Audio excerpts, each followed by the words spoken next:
আমি ডক্টর রাজন পালুই। আমি একজন হরমোন বিশেষজ্ঞ এবং এখন আমি দুর্গাপুর মিশন হসপিটালে যুক্ত।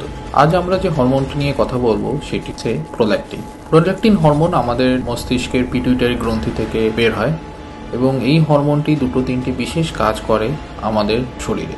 প্রথমত এই হরমোনটির জন্যই একজন ছোট শিশু মাতৃদুগ্ধ পায় এবং এই হরমোনটি মাতৃদুগ্ধ তৈরি হওয়ার জন্য সবথেকে গুরুত্বপূর্ণ ভূমিকা পালন করে। এছাড়াও এই হরমোনটি ছেলেদের শরীরে এবং মেয়েদের শরীরে অন্যান্য যৌন হরমোন বা সেক্সুয়াল ফাংশন কন্ট্রোল করার জন্য বিশেষভাবে কাজ করে। নর্মালি কোনো হরমোনে যদি অধিকক্ষরণ হয়, যেমন এই প্রোল্যাক্টিন হরমোন অধিকক্ষরণ যদি হয় তাহলে শরীরে তার কিছু খারাপ প্রভাব পড়ে। যেমন এই হরমোন যদি মেয়েদের শরীরে অধিকক্ষরণ হয় তাহলে মেয়েদের শরীরে অসময়ে মাতৃদুগ্ধ আসতে পারে, যেটা নর্মাল নয়, এবং মেয়েদের অন্যান্য সমস্যা যেমন মাসিকজনিত সমস্যা, ইভেন বন্ধ্যাত্ব বা ইনফার্টিলিটির কারণও প্রোল্যাক্টিন হরমোন বেশি হলে হতে পারে। তেমনি ছেলেদের মধ্যেও যদি প্রোল্যাক্টিন হরমোনের কোনো কারণে বেশি ক্ষরণ হয় তাহলে সেইটি ছেলেদের বন্ধ্যাত্বের কারণ বা ছেলেদের সেক্সুয়াল ডিসফাংশনের কারণ হতে পারে।